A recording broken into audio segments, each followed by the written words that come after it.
Selamat pagi anak-anak, kita masuk ke pembahasan mengenai lensa cekung. Kita sudah belajar mengenai lensa cembung hari Senin kemarin. Nah, kita juga akan belajar mengenai lensa cekung. Kita akan selesaikan mengenai ini. Bersyukur ada Ibu Mona ya bisa mendampingi kita, terutama untuk nanti latihan soalnya. Oke, kita masuk ke lensa cekung ya. Pembiasan pada cahaya pada lensa itu ada lensa cembung dan lensa cekung. Kita mau belajar mengenai lensa cekung, concave, negatif, atau divergen. Jadi ternyata ada 4 nama lagi. Jadi kalau ada penamaan seperti ini, sebuah lensa konkav. Nah, konkav itu apa? Oh, lensa cekung. Sebuah lensa negatif. Negatif itu apa? Lensa cekung. Sebuah lensa divergen, lensa cekung. Jadi ada satu benda dengan 4 nama ya. Kenapa dia disebut lensa cekung? Karena dia tipis di tengah. Kamu bisa lihat sini, dia tipis di tengahnya. Di bagian tengahnya ini tipis, sementara bagian pinggirnya dia tebal. Kita lihat pembentukan sinarnya. Begitu ada sinar datang, ini ada sinar datang, sinarnya itu kemudian dibiaskan keluar. Ini ada sinar yang kedua, dibiaskan keluar. Bapak ngelihat yang paling bawah, sinar dari bawah, dibiaskan keluar. Oh, ternyata dia dibiasakannya menyebar. Itu sebabnya disebut dengan divergen ya, kayak film ya. Film divergen ya. Kenapa? Artinya menyebar. Cahayanya bukan mengumpul tapi menyebar. Oke, inilah lensa cekung. Nah, di sini ada istilah lensa negatif. Apa sih lensa negatif? Yang disebut negatif itu adalah fokusnya. Jadi harga fokus lensa cekung pasti negatif. Nah, ini yang harus kamu ingat dengan baik-baik. Kalau ada soal menyebutkan lensa cekung, konkav atau divergen, udah pasti harga fokusnya negatif. Jangan lupa mengenai hal itu. Kita lanjutkan. Nah, ini ada bentuk-bentuknya. Ada biconcave, ada plane concave, ada concave convex ya. Ini adalah bentuk-bentuknya. Itu sebabnya bentuk-bentuk itu mempengaruhi nanti berapa besar fokusnya. Ini ada sinar-sinar istimewa. Pertama, sinar datang sejajar dengan sumbu utama. Ini sejajar sumbu utama. Oh, lihat ya. Lensa cekungnya itu diwakili dengan satu garis seperti ini, dan di atasnya ada simbol negatif ya. Jadi nggak digambar lensa cekungnya Pak. Betul, nggak harus selalu digambar. Karena repot ya harus selalu menggambar. Yang penting itu adalah simbol-simbolnya. Sinar yang datang sejajar sumbu utama akan dibiaskan seolah-olah berasal dari fokus. Ya, ada fokus sebelah kiri, fokus sebelah kanan, seolah-olah dari fokus yang sebelah kiri. Sinar datang yang seolah-olah menuju titik fokus akan dibiaskan sejajar sumbu utama. Ini ada yang seolah-olah menuju fokus, akan dibiaskan sejajar sumbu utama. Dan yang terakhir, sinar datang yang melalui pusat optik akan diteruskan. Lanjut. Pembentukan bayangan pada lensa cekung menggunakan sinar istimewa, ini tadi udah ya. Ini pembentukan bayangannya. Kira-kira seperti ini, rumit ya, susah dimengerti, kita akan lanjutkan. Nah, catatan lensa cembung dan lensa cekung. Catatan ini sama banget dengan catatan lensa cembung yang lalu. Jadi, kamu bisa menggunakan catatan yang lalu karena sama banget. Di sini ada 6 poin, semua bayangan di belakang lensa pasti bersifat nyata, dan terbalik SI-nya pasti positif. Semua bayangan di depan lensa pasti bersifat maya dan tegak, SI-nya negatif. Ingat, Ibu Maya pasti tegak, ya, jalannya pasti tegak Ibu Maya. Yang ketiga, untuk benda di fokus, bayangan terletak di tak terhingga atau infinity. Untuk benda yang ada di infinity atau tak terhingga, bayangan terletak di fokus. Benda di F, SI-nya di 2F, jari-jari lensa tidak sama dengan 2 kali fokus, R tidak sama dengan 2F. Oke ya. Lensa cembung cekung, teori-teorinya mirip. catatannya ya. Nah, ini diagram sinar. Oh, di sini ada benda atau objek ya. Lalu sinar yang datang sejajar sumbu utama, yang ini sinar yang datang sejajar sumbu utama akan dibiaskan seolah-olah berasal dari fokus. Sip. Lalu sinar yang lain, sinar yang menuju pusat optik akan diteruskan, gitu kan ya? Ini menuju pusat optik akan diteruskan. Jadi nggak dipantulkan, nggak belok-belok, lurus aja. Lalu di mana bayangannya? Bayangannya adalah yang itu. Kelihatan ya, ini adalah bayangannya. Nah, ini bayangannya di depan lensa. Jadi udah pasti ini bayangannya itu adalah maya. Kalau maya pasti tegak, betul kan? Ibu Maya tegak. Terus di depan lensa, ini pasti SI-nya negatif ya. Terus ini bandanya tinggi, bayangannya kecil. Ini adalah maya tegak diperkecil, SI-nya negatif. Betul ya? Nah, di sini ada satu ketetapan. Untuk setiap benda nyata yang diletakkan di depan lensa cekung, bayangan yang terjadi selalu, liatin, selalunya udah di kapital semua. Jadi semua benda ditaruh di depan lensa cekung, bayangannya selalu maya, selalu tegap, dan selalu diperkecil. Jadi selalu. Nah, Pak, itu kan bendanya di ruang 2 tuh kayaknya lebih dari F. Kalau bendanya di ruang 1 ya sama, selalu. Semua bendanya pasti di depan lensa, dan bayangannya semua pasti juga di depan lensa. Selalu maya, selalu tegak, dan selalu diperkecil. Bisa diikuti ya, jadi enak yang ini. Nah, coba kita lihat dalil esbahnya. Kita buktikan. Nah, ternyata untuk sinar yang datang dari sebelah kiri, ini sinar datang dari sebelah kiri, apa ganti warna merah. Untuk sinar datang dari sebelah kiri, ruang di depan lensa itu adalah ruang 4. Jadi karena semua ruang di depan lensa itu adalah ruang 4, artinya nanti bayangannya selalu di ruang 1. Selalu Pak, selalu untuk satu lensa, sekali lagi ya. Kalau ada 2 lensa ya beda lagi. Jadi selalu semua benda itu ada di ruang 4, bayangannya ada di ruang 1. Itu sebabnya bayangan pasti selalu bersifat maya, pasti bersifat tegak, pasti bersifat negatif, pasti SI-nya adalah selalu diperkecil dan SI-nya pasti negatif. Oke? Bisa diikuti ya. Jadi yang ini nggak usah bingung-bingung. Nah, nanti kalau di SMA, di SMP juga kadang-kadang nggak selalu disebutkan lensa yang dipakai lensa cembung atau cekung. Tapi dituliskan ada sebuah lensa ditaruh di depan benda sehingga dihasilkan bayangan diperkecil. Di depan lensa bayangan yang diperkecil, terus maya misalnya. Diperkecil maya, udah pasti itu bukan lensa cembung tapi pasti lensa cekung. Dari mana? Dari dalil esbah ini. Jadi dalil esbah ini penting sekali. Kamu harus gambar dan kamu harus hafalkan. Sip. Lanjut ya, nanti kamu bisa mempelajarinya. Rumusnya masih sama, dan ini juga masih sama salah lagi, ya, seper SO. Ini harusnya sama seper F aja, udah, karena R tidak sama dengan 2F. Kekuatan lensa tetap 100 per F. Oke?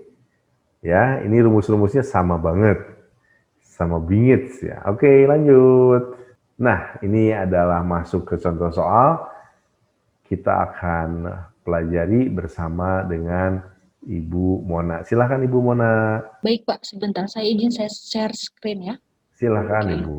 Baik, di sini kita akan coba mengerjakan contoh soal yang pertama. Seekor lalat sepanjang 1 cm berada pada jarak 10 cm di depan sebuah lensa yang berjarak fokus 5 cm. Tentukanlah yang pertama kekuatan lensanya, lalu letak bayangan, perbesaran bayangan, dan tinggi bayangannya. Oke, kita coba untuk mempermudah, tuliskan dulu diketahuinya. Diketahui sepanjang 1 cm, berarti H-nya cm, jaraknya S-nya atau S0-nya 10 cm, jarak fokusnya, ingat fokus di lensa cekung itu bernilai negatif, maka lensa 5 cm itu kita ubah menjadi min 5 cm. Nah, ditanyakan yang pertama itu kekuatan lensanya, powernya berapa? Oke, coba maka menggunakan persamaan yang tadi, P sama dengan 100 per F. P sama dengan, masukkan datanya, 100 dibagi F ya. Maka berapa hasilnya? Min 20 dioptri. Gitu. Lanjut soal yang kedua, letak bayangannya. Berarti S aksen atau SI-nya berapa? Oke, masih menggunakan persamaan yang sama. Nah, 1 per F sama dengan 1 per S. 0 ditambah 1 per SI. Masukkan datanya. 1 per min 5, ingat ya, minnya harus dibawa. 1 per S0-nya 10 ditambah 1 per S.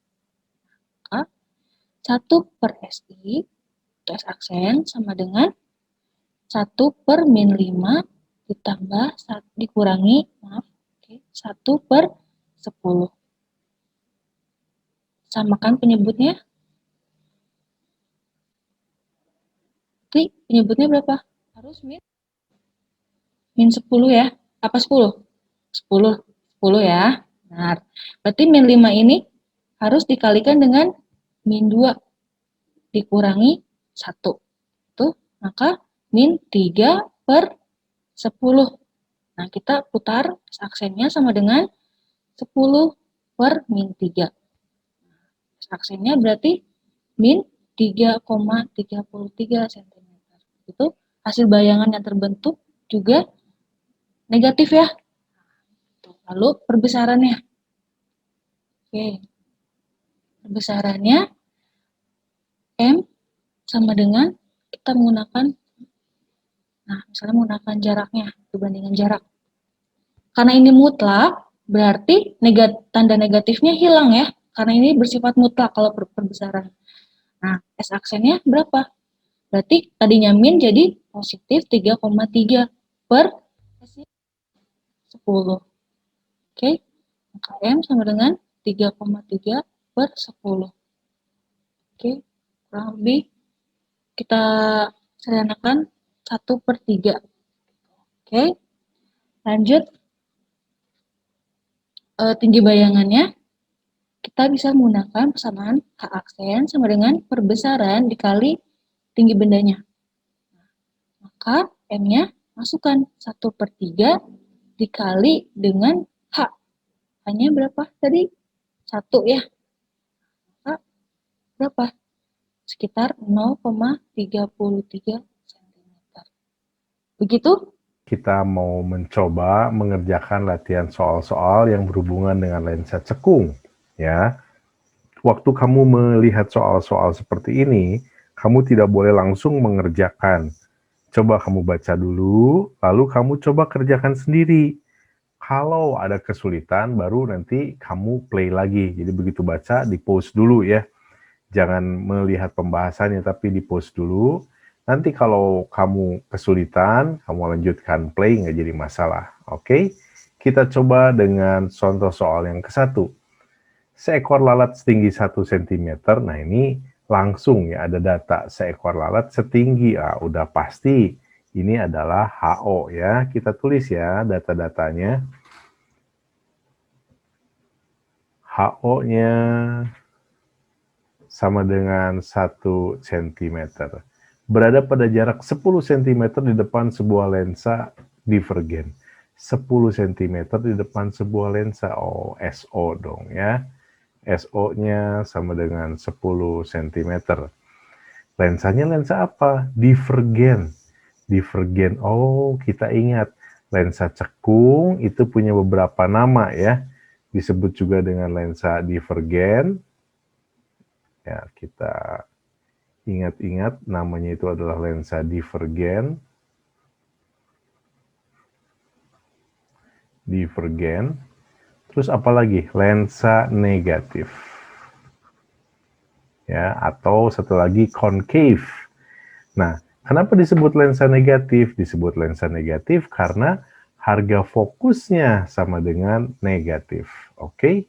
Nah, di sini dilanjutkan di depan sebuah lensa divergen yang jarak fokusnya 5 cm. Oh, jadi fokusnya pasti ini adalah minus 5 cm. Oke? Bisa diikuti ya.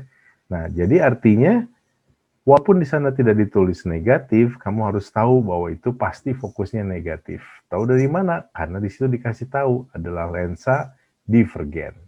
Oke. Pertanyaan pertama menanyakan berapakah kekuatan lensa. Kita ingat-ingat ya rumusnya dulu. Rumusnya apa ya? Rumusnya itu adalah kekuatan lensa P sama dengan 100 per F. Rumus apa lagi ya yang dipakai? Rumus yang dipakai itu adalah 1 per F sama dengan 1 per SO ditambah 1 per SI. Ya. Apalagi rumus yang dipakai M, perbesarannya ya.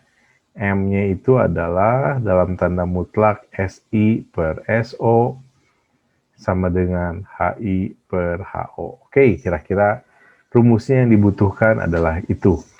Bagaimana kita mengerjakannya? Kita coba kerjakannya. Ya, ditanya kekuatan lensa, langsung aja P-nya, power-nya. Sama dengan 100, fokusnya berapa? Ada minus 5. Minus 5. Jadi kekuatan lensanya 100 dibagi 5 itu adalah minus 20 dioptri. Jeng-jeng, selesai ya. Nah, sekarang kita lanjutkan yang B, letak bayangan. Oh, ditanya berapa SI-nya itu. Kita pakai rumus yang ini, 1 per F sama dengan 1 per SO tambah 1 per SI. Jadi 1 per F, berapa F-nya? Minus 5. Sama dengan 1 per SO, berapa SO-nya? 10. Ditambah 1 per SI. Nah, SI ini yang ditanya. Nah, di sini kalian sering kali melakukan kesalahan.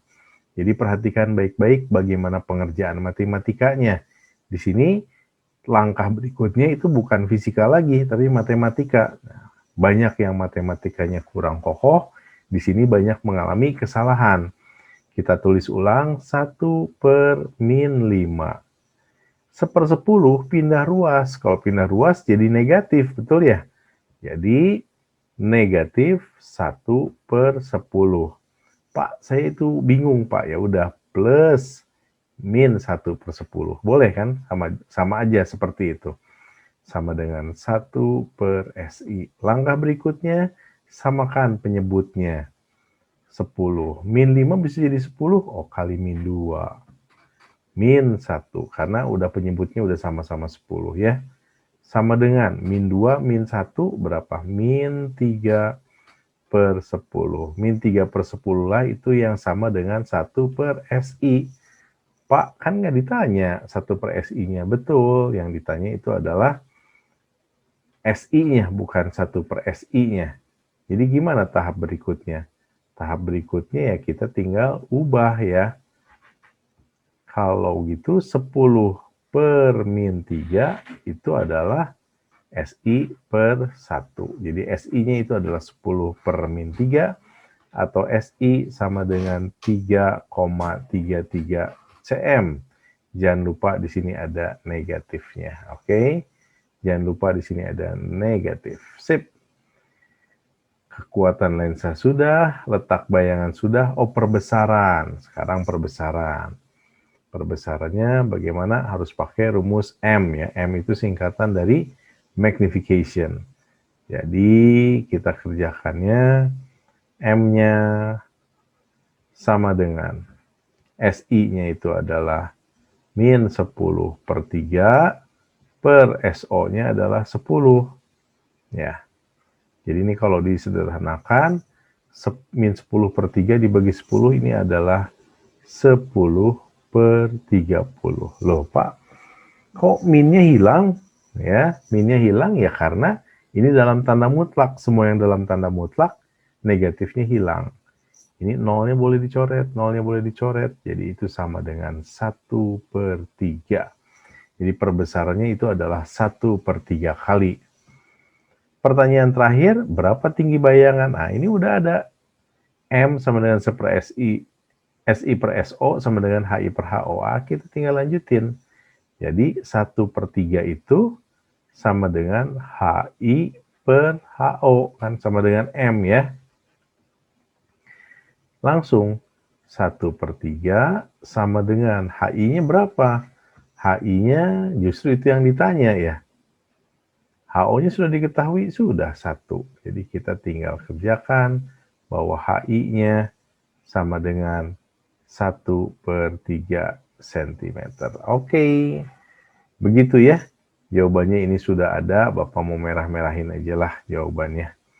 Jadi kekuatan lensanya adalah minus 20 dioptri, letak bayangannya itu adalah minus 3/3, M-nya itu adalah 1/3, dan tinggi bayangannya itu adalah 1/3 cm. 1/3 kali ini adalah 1/3 cm. Oke, kita coba lihat ke contoh berikutnya. Ya, ini contoh 2. Sebelum kamu lanjutkan, kita pause dulu, kamu coba kerjain sendiri bagaimana mengerjakannya. Kalau misalnya sampai sulit, boleh dilanjutkan video ini. Oke, kita coba ya. Sebuah lensa mempunyai jarak fokus 15 cm. Sebuah benda yang berada di depan lensa ternyata membentuk bayangan diperkecil, tegak, berjarak 10 cm dari lensa. Diperkecil, tegak. Nah, ini tidak memberi informasi kepada kita lensa apapun, ya. Lalu tahu dari mana gitu bahwa ini adalah lensa cembung atau lensa cekung. Jadi kita harus mengerti bahwa seluruh benda yang berada di depan lensa cekung itu berada di ruang 4 dan seluruhnya bayangan pasti berada di ruang 1. Bayangan yang tercipta pastinya maya tegak diperkecil ya. Maya tegak diperkecil. Di sini bayangan diperkecil tegak udah pasti bahwa ini adalah lensa cekung ya. Kita coba tulis ini pasti merupakan lensa cekung. Ini pasti lensa cekung. Tahu dari mana? Ini bayangannya diperkecil dan tegak ya. Diperkecil dan tegaknya itu yang penting ya, diperkecil dan tegak. Karena kalau lensa cembung menghasilkan bayangan tegak nggak? Menghasilkan, tapi bayangannya benda di ruang 1, bayangan di ruang 4. Jadi pasti bayangannya tegak tapi diperbesar. Oke. Adakah informasi mengenai fokusnya? Ada. Jarak fokusnya 15. Nah, kita tulis langsung. Harga fokusnya sama dengan 15 cm. Nah, ada yang salah, ada yang kurang lengkap. Ini lensa cekung, lensa negatif. Jadi harga fokusnya kita harus taruh negatif di situ. Bisa diikuti ya. Nah, informasi berikutnya apa? Kita tulis. Coba kita tulis di sini. Sebuah benda yang berada di depan lensa ternyata membentuk bayangan diperkecil tegak berjarak 10 cm dari lensa. Bayangannya berjarak 10 cm dari lensa. Jadi SI-nya sama dengan 10 cm. Nah, ini bayangannya yang tegak diperkecil, tegak ya. Jadi bayangan maya. Kalau bayangan maya berada di depan lensa. Kalau di depan lensa, SI-nya negatif. Jadi jangan lupa, SI-nya harus ditaruh minus 10 cm. Bisa diikuti ya. Diketahui tinggi bayangan adalah 4 cm. Jadi HI. HI itu tinggi bayangan, nggak ada negatif positif. Tingginya berapa aja gitu ya. Jadi kita tulis langsung 4 cm. Tentukan jarak benda. Ditanya berapakah SO. Dan tinggi benda, ditanyakan HO. Nah, di sini udah ada jawabannya ya. Jawabannya 30 cm dan 12 cm. Kita akan coba, betul nggak jawabannya 30 cm dan 12 cm. Kita coba, Rumusnya yang mana? Rumusnya yang tadi, 1 per F sama dengan 1 per SO ditambah 1 per SI. Sekali lagi, jangan salah matematikanya ya. 1 per min 15 sama dengan 1 per SO, SO-nya ditanya, ditambah 1 per SI, 1 per min 10. Ya. Karena yang dicari adalah SO, SO-nya dibuat sendirian, yang bukan SO kita pindahin ya.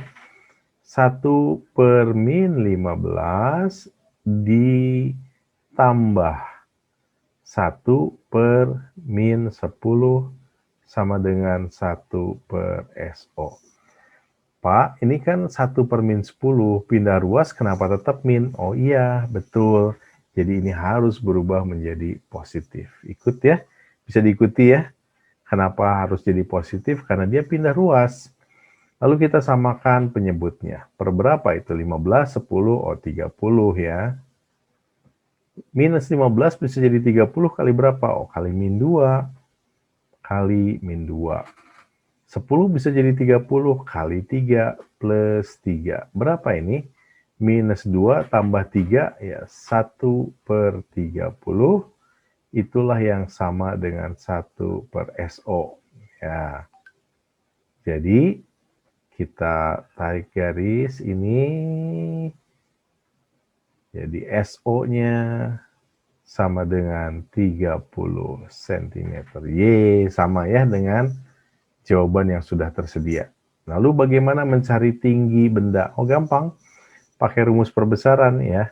M sama dengan SI per SO sama dengan HI per HO. Jadi sama dengan SI-nya berapa? SI-nya minus 10. SO-nya 30. Jadi 10 dibagi 30 sepertiga. Oh betul ya. Perbesarnya sepertiga. Kan di sini dikatakan diperkecil. Jadi pasti perbesarannya kurang dari 1. Jadi ini benar. Ya. Sama dengan HI-nya berapa? HI-nya 4 cm. HO-nya berapa? Itu yang dicari. Ya, jadi kita tinggal kali silang. Kalau gitu, HO-nya sama dengan 4 kali 3, 12 cm. Yeay. Sama seperti jawaban yang sudah disediakan. Oke. Bapak coba garis bawah yang jawabannya. Jawabannya SO adalah 30 dan HO adalah 12. Sudah benar. Oke. Kita lanjutkan ke soal satu lagi. Ini adalah soal ketiga. Ya, ini PG. Oh, kelihatannya aja gampang. Belum tentu gampang. Mudah-mudahan kamu mudah ya. Coba kamu kerjakan sendiri. Kalau susah, di pause ya. Maksudnya kalau susah, baru nanti kamu play lagi. Oke, kita kerjakan. Sebuah benda diletakkan 0,3 meter di depan lensa negatif. Kita kumpulkan dulu data-datanya. Diletakkan 0,3 meter. Itu mah SO ya. SO-nya 0,3 meter. Nah, kita kurang biasa dalam optik mengerjakan dengan satuan meter. Biasanya pakai senti. Jadi kita ubah menjadi 30 cm. Di depan lensa negatif. Oh, yang negatif itu apa? Pasti fokusnya. Jarak fokusnya 0,15 meter. Oh, fokusnya sama dengan 0,15 meter. Kita ubah menjadi 15 cm. Ini kenapa ada renggangnya? Karena Bapak mengingatkan, ini lensa negatif. Jadi harga fokusnya jangan lupa harus negatif 15 atau minus 0,15 meter ya. Dalam senti 15 cm. Oke, pertanyaannya adalah, maka terjadi bayangan pada jarak, yang ditanya berapakah besarnya SO ya, SI. Jadi berapakah bayangan? Jadi SI-nya sama dengan berapa? Nah, tanpa mengerjakan lebih jauh, ini ada triknya. Karena ini adalah lensa cekung, semua bayangan pasti berada di depan lensa. Kok bisa gitu, Pak? Karena seluruh benda berada di ruang 4, bayangannya seluruhnya pasti di ruang 1. Karena di depan lensa, maka SI-nya pasti negatif. Jadi cari yang di depan lensa. Jawabannya pasti kalau nggak Bandung, ini pasti dodol ya. Nggak mungkin jawaban A yang di belakang lensa ini, nggak mungkin jawaban C yang di belakang lensa ini, nggak mungkin juga jawaban yang E. Bisa diikuti ya. Terus bagaimana mengerjakannya? Sama seperti tadi, kerjakan dengan rumus 1 per F sama dengan 1 per SO ditambah 1 per SI. Nah, Bapak akan coba kerjakan. 1 per min 15 sama dengan 1 per 30 ditambah 1 per SI. Coba kita lihat matematikanya, jangan sampai salah. 1 per min 15 ya, min 1 per 30 sama dengan 1 per SI. Kenapa bisa jadi min, Pak? Karena sepertiga puluhnya pindah ruas ke kiri ya. Pak, saya nggak biasa kayak gini. Oh boleh, ini kita jadikan plus, tapi atasnya negatif. Boleh kan ya, sama aja. Penyebutnya 15, 30, kita samakan penyebutnya 30. Minus 15 bisa jadi 30 kali minus 2. Ya, ini udah tetap min 1. Min 2, min 1, min 3 per 30, itulah 1 per SI. Kalau gitu, kita balik ya. SI-nya sama dengan 30 per min 3 sama dengan minus 10 cm. Nah, di sini jawabannya pakai meter semua ya.